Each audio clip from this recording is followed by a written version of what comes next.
Why, hello everyone, Spencer here, also known as Screen Speak, and Merry Christmas, Happy Holidays to you guys at the end at this year of 2025.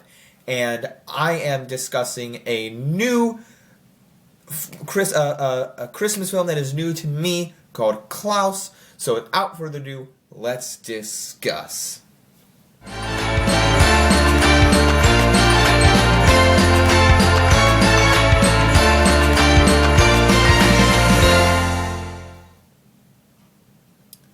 Alright guys, so as I said, this is a new Christmas movie to me. I had it recommended. I've heard of it before. It came out in 2019. It's a Christmas movie on Netflix, a Netflix original done by a Spanish animation company. And I thoroughly enjoyed this one. I had this with my friend, who you've seen in my Fantastic Four vlog. He was in the Running Man vlog. He's a good friend of mine. Incorporating him into my vlogs and my content, and he's like, "Yeah, you should watch this Christmas movie called Klaus."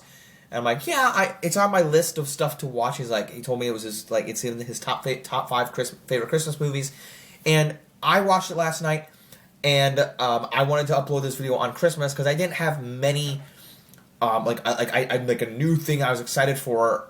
Content-wise for Christmas this year. I did watch the Matt Rife Christmas special, Crowdwork Christmas special, and the new Prep and Landing. The Matt Rife thing is on Netflix, and the Prep and Landing, there's a new Prep and Landing on Disney+. But they weren't really things I was interested to discuss. But this one, I wanted to make a video and release it on Christmas for you. Now, next year, I have plans to re-update my top 10 list, Christmas films list. Or I might do that next year, and then the following year after that, I want to make a tier list video. So I got plans for the next couple of months of December.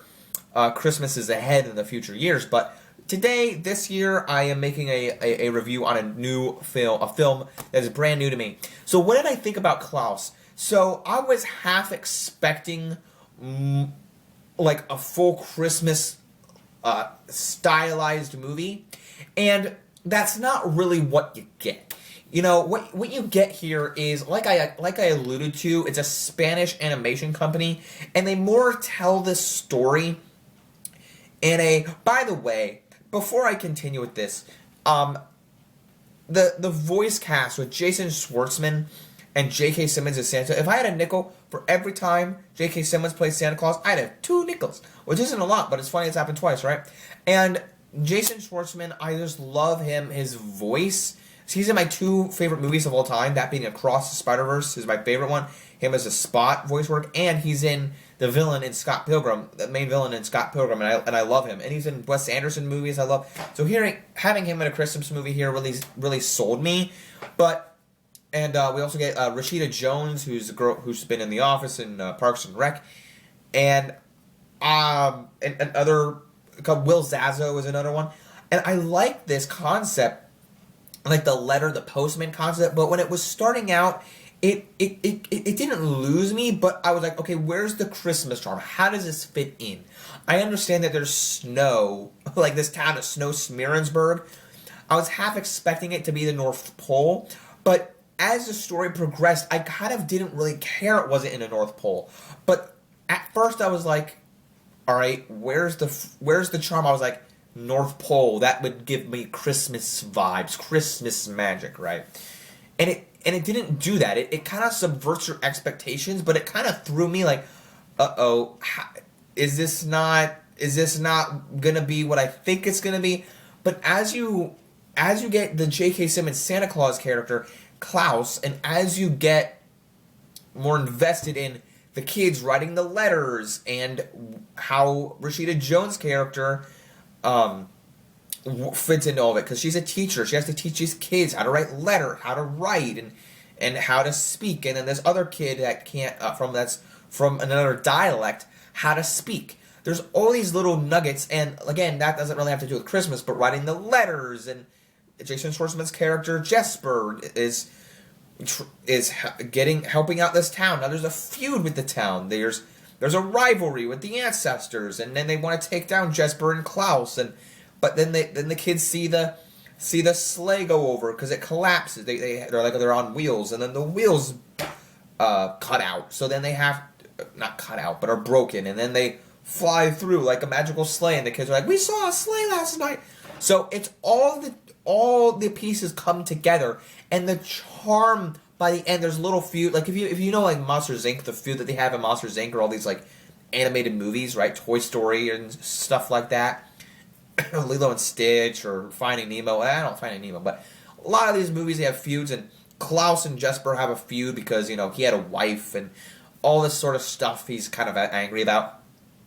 But then as it progresses, they meet up, they have their moment of recollection, and all this sort of stuff that just makes you feel good. It tugs at your heartstrings, and it gets you the Christmas mood. And I wasn't so sure, like I said at the beginning, like, okay, where is this going?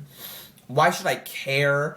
But as you progress, I actually watched a reaction after I finished watching the movie of people of one of the channels I watch reacting to this movie because I want to see how another vibe of this movie was, and it gets so much praise, and it has so much charm, and there's humor in it, there's great Christmas feels, there's great character arcs, and just animation is stellar, and I thoroughly enjoyed this movie. Where I fit on the scale of where it goes in my top 10 Christmas films, probably right in the middle. Like, I'm not quite sure right now, because that list I'm gonna do for next year's holiday season, and I'm not so sure as of like right now. Like on the tier list, it's probably gonna go A tier or even S tier, like one of those tiers for sure. But it's not, for my top 10 Christmas films, it's not at the bottom, but it's not in like the top 3 either, where I know people love this, but my top 3 Christmas films all have different elements and cannot be changed. But this one might be in the top 5. I'm going to have to think about it for a little while, about like in this Christmas festive season, and then as I progress throughout next year and to make my top 10 list to get Christmas films again, I'll have to think about it. But I can definitely say it's in the list. It's in the top 10 list somewhere. So I thank you all for tuning into this little short review of Klaus on this Christmas day of 2025. My rating for it it's got to be an 8.5 out of 10. It's so good. I know people would probably have it a higher rating. Actually, screw it. It's a 9.5 out of 10. It's just that I gotta leave space out because it wasn't exactly what I was entirely expecting. It's not what I... Okay, English. I thought I said something different. It's not entirely what I was expecting, but at the end, I definitely got enjoyment out of it. So it's a 9.5 out of 10. Just a little 0.5 for...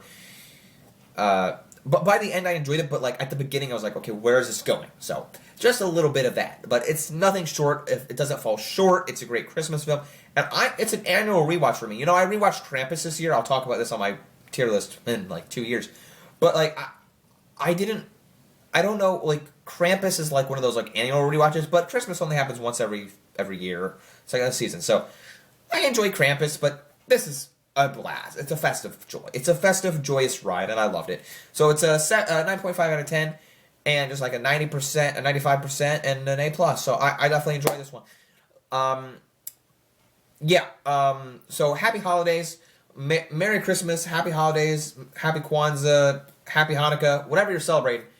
I want to wish you the best of joy. I want to wish you all the joy in these festive times. And hope you have a Merry Christmas and a Happy New Year. Happy holidays, Happy New Year. And get your, what are they called? New Year's resolutions in order, like I am. I got some New Year's resolutions. I do. Because nobody's perfect. So get your New Year's resolutions in order. And I hope that you can progress with those resolutions. And I'll see you guys in the next video, whatever it is. Also, it's not the end of the year yet, but I'll make a video on how my year went. Don't forget to leave a like, subscribe, follow me. Don't forget to keep calm, watch the screen, and Merry Christmas. Peace out, everyone. Bye.